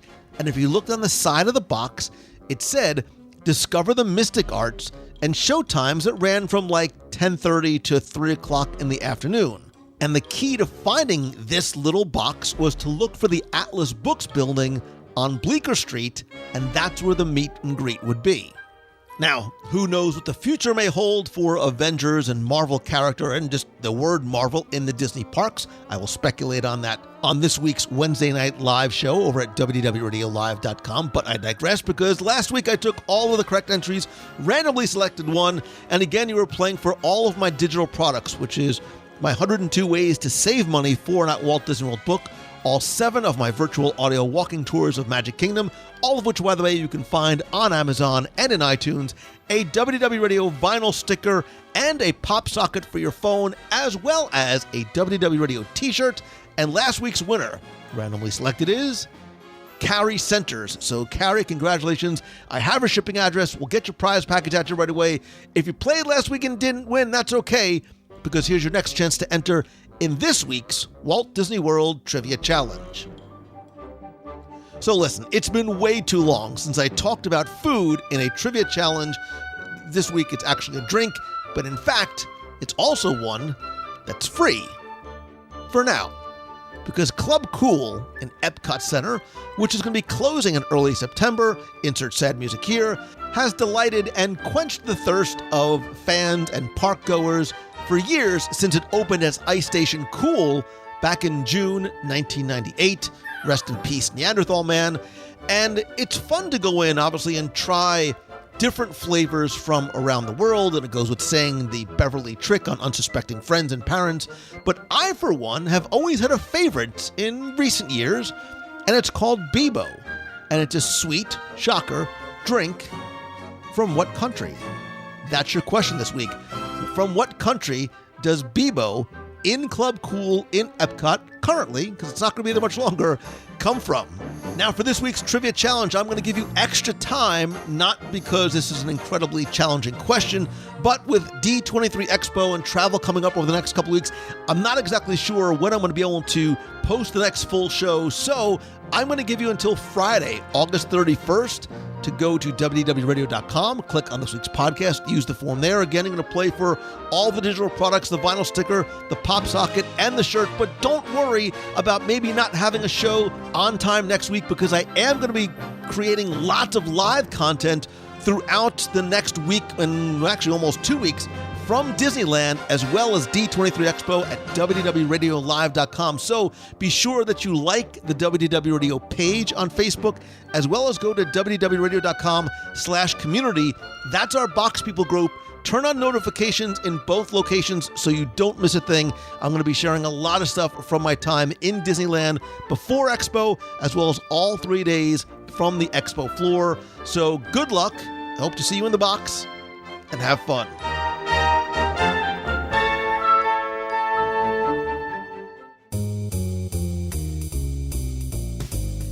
That's going to do it for this week's show. Thank you so very much for taking the time to tune in this and every week. Don't forget about our live show this Wednesday night at 7:30 p.m. Eastern at WDW Radio Live, where I'll be giving you my D23 Expo preview and prediction show. Again, that's this Wednesday, August 14th at WDWRadioLive.com.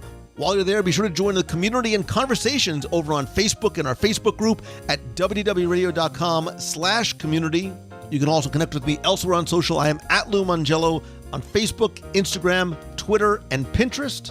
Of course, you know I'd love to hear from you, so if you have a question I'm going to answer on the show, you can email me, lou@wdwradio.com, or call the voicemail be heard on the air at 407-900-9391. I want to once again thank some of the new and longtime members of the WDW Radio Nation family. I, again, really appreciate your love, your support, your friendship, and help, as well as being able to give back to you each and every month.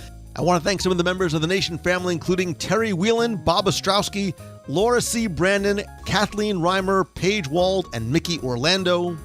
And if you'd like to find out how you can not only help the show and get exclusive rewards every month, including monthly scavenger hunts, access to our private Facebook group, custom Magic Band covers, where it's logo gear, t-shirts, monthly care packages from Walt Disney World, and exclusive live video group calls where you are on camera. We all talk together once a month as well. You also get early and special access to some WDW Radio events. To find out more, visit wdwradio.com/support, and don't forget that a portion of your contribution does go to our Dream Team project to benefit the Make-A-Wish Foundation of America. And please don't forget, as much as I love connecting with you online, I still believe that nothing beats a handshake and a hug. It's why I continue to do monthly meetups in Walt Disney World, and as I travel to other parks, like we're doing this month, going out to D23 Expo. So our meet of the month is actually going to be in Disney California Adventure, Thursday, August 22nd, at Flo's V8 Cafe. You knew it had to be around food. We're going to be there from 7:30 to 9 o'clock when the park closes, and in the outside seating area across from Radiator Springs Racers. Again, it's the night before Expo starts, so if you're coming out for Expo or you're local to California, please come out on Thursday the 22nd. To find out more, to RSVP, whether you come alone, bring the entire family, of course it's family friendly, visit our events page at wdwradio.com/events. You can also find out about upcoming WDW Radio cruises. We still have 3 day one pricing cabins for our cruise out of New Orleans, February 7th through the 14th, 2020. We have other events coming up, including some Adventures by Disney as well. I also am going to be announcing some other meetups, not in Walt Disney World, but on the road as I travel to speak at conferences and schools. I'm going to be in London this November, middle of the month. I will have some dates and locations. We'll do some meetups there. And speaking of speaking, if I can come to speak to your event, your conference, your business, or your school, you can visit LouMongello.com to find out some of the different topics that I can talk about. Or I'd love to be able to help you individually with some one-on-one mentoring or small group coaching. And of course, this September 28th and 29th, I'm once again hosting my Momentum Weekend Workshop in Walt Disney World, built on inspiration, education, and community. It's unlike other conferences created for entrepreneurs because I want you and just 50 other like-minded entrepreneurs to learn and execute on what you learn right there in the room. Meet others right away to help you take your idea, your brand, your business to the next level. So whether you are a blogger, a podcaster, a content creator, you have a product, or even a brick and mortar store, we can help you. Stay tuned this week for our first round of speaker announcements. I have already announced that Steve Schussler is our first keynote speaker. Steve, as you know, is the founder of the Boathouse, Rainforest Cafe, T-Rex Cafe, and Yak and Yeti. Right now, the event is more than 60% sold out. Again, we only have 50 seats, but I have created a special discount code just for you, my friend. If you use promo code WDW Radio 100, you'll save $100 on your 2-day event ticket. To find out more, or if you have any questions, you can visit LouMongello.com and click on the Momentum tab. I want to thank again Mousefan Travel, my official and recommended travel provider, whether you own to World, Land, Cruise, or Adventures by Disney, or anywhere on the planet. Becky Mankin and her incredible team of agents not only give you the best possible prices and all available discounts, more importantly, they give you an amazing level of personal service that is their hallmark, and it all comes at no cost to you. To find out more, get a free no-obligation quote, visit mousefantravel.com and visit celebrationspress.com to subscribe and order back issues to Celebrations Magazine. And as always, my friend, and you are my friend, whether we have met yet or not, all I ask is that if you like this show, and I hope that you do, please help spread the word. Let others know about it. Invite them to not only be listeners, but more importantly, be part of the community. So tweet out a link to this or your favorite episode, or share it on your own Facebook profile or in your favorite Facebook group. And if you can, take 30 seconds, not even 30 seconds, to rate and review the show over on iTunes. It's incredibly helpful. I want to thank some recent reviewers like KD KD McJeff, I think, says it's the best there is. I've been listening to Lou for over a year. Thank goodness you can listen to old episodes because I'm up to 321. I had the pleasure of meeting Lou a few months back. I talk for a living, I swear. He's genuinely the guy you hear on the show. Nothing compares to WDW Radio. I would break out in song and sing Nothing Compares to You, but I can't and I won't. Alice in Disney Mom says, for those who've asked where I found my Disney group or quote unquote, you belong to a clubhouse, it's Lou's podcast that started for me over a year ago. He began WDW Radio in 2007, and I've listened 8 out of 13 years of episodes. Wow. Just began in 2012. The food, reviews, DSIs, top, not so much 10. Did I mention food reviews? Lou isn't a voice reading from a cue card. He's including each and every one that listens to an episode just as if you're there with him. I thought I knew so much about Disney and realized very quickly it was only from movies, songs, and the one book I have on Walt. Today, I can speak Disney. I've been introduced to so many people that I never thought would be friends, including one that lives only 20 minutes from me, and I'm able to spread my love of Disney to my own children, nieces, and nephews and give them the inspiration to soar to their dreams. If you have an ounce of like for Disney, take a listen to this episode or any other episode, and who knows, you may just wake up your sleeping inner Disnerds. Alice and Disney Mom and KD McJeff, thank you, and everybody else who left a review so very much. Again, just search for WDW Radio on iTunes or go to wdwradio.com/iTunes, and I have instructions and a link on exactly how to do it. Finally, most importantly, thank you from the bottom of my heart. I love and appreciate you. Yes, whether we've met yet or not, it is a privilege and a gift and a blessing to be able to take this thing that I love and share it with you in such an intimate medium and way like this podcast. And that's why I want to try and continue to not only help you have a great vacation or bring some Disney to you if you're stuck at work or stuck in the car, but I also want to try and help you. I want you to live your best possible life any way that I can. Because if you're not happy doing what you do every single day, then maybe it's time to make a change. It doesn't matter how young or how old you are. It's never too late to start. Because as a wise woman once said, our fate lives within us. You only have to be brave enough to see it. And obviously it's Merida from Brave. She has a much better accent than I do, but I very much believe in what she said and what she feels. And again, if I can help you somehow by working with you one-on-one or coming to Momentum, or just let me know. I hope that this is your best week ever. So until next time, thank you. I love you. See ya. Hello, Lou Mangello. It's Gabby Naldo from Columbia, Maryland. Just calling to wish you a happy birthday. I hope this is your best year yet. And I'm so excited to see you. And I'll give you a birthday hug when we see you in 2 weeks at D23 Expo. It's crazy to think that I think 2 weeks from now, or is it 3 weeks from now? Either way, that we'll be wrapping up our first full day of Expo. It's crazy to think how close it is. But that's all for now. Happy birthday. See you soon. Bye. Hello, it's Matthew from Freehold, and everyone in the box just calling, heading out from Orlando International Airport, actually stuck at International Orlando Airport. Like, it's a message saying that I should not leave Disney World. Had a wonderful week, some highs, some lows, but the best part was I got to be in Disney World. So it was good to be there. Looking forward to come back for the 50th, and hope everyone's doing out there. Hope everyone has a magical day, and talk to you soon.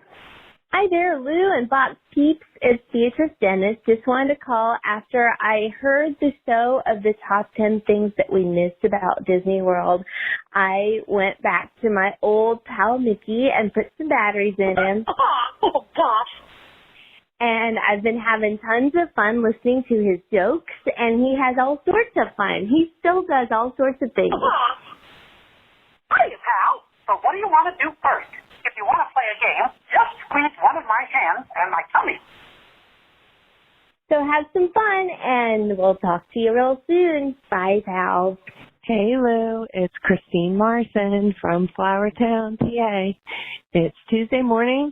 I'm making my rounds before I go to work, walking a doggy in Chestnut Hill, right outside Center City, Philadelphia, and I'm listening to the latest podcast, and I have to call in because I am freaking out. I am loving this episode.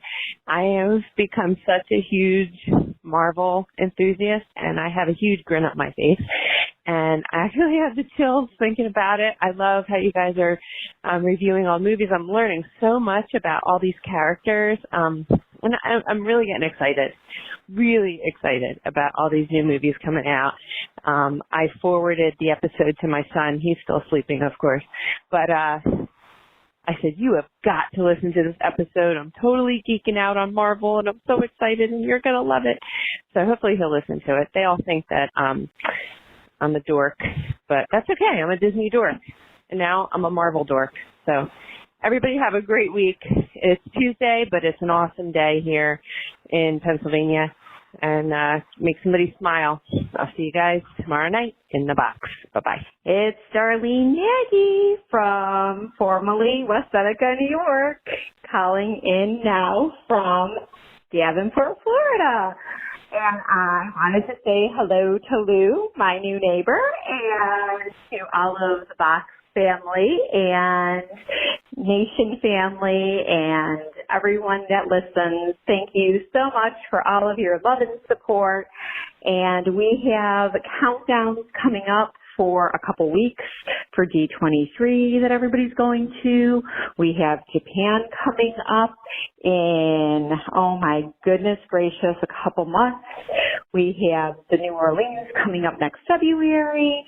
We have Epcot, the Flower and Garden coming up, not Flower and Garden, Epcot Forever. Oh my goodness, I'm thinking Flower and Garden already because of February and that, but it's Wine and Dine time, which is, well, of course, one of my favorite times, but that's October 1st. There's Momentum coming up the 28th and 29th of September, and I hope that I see some of you in the parks now that I'm down here when I go. So just always look for me. Love, hugs, and always think positive. Great show tonight with Dave. Oh, that was amazing. Thanks for sharing. Thanks for all you do, Lou. Bye. See y'all real soon.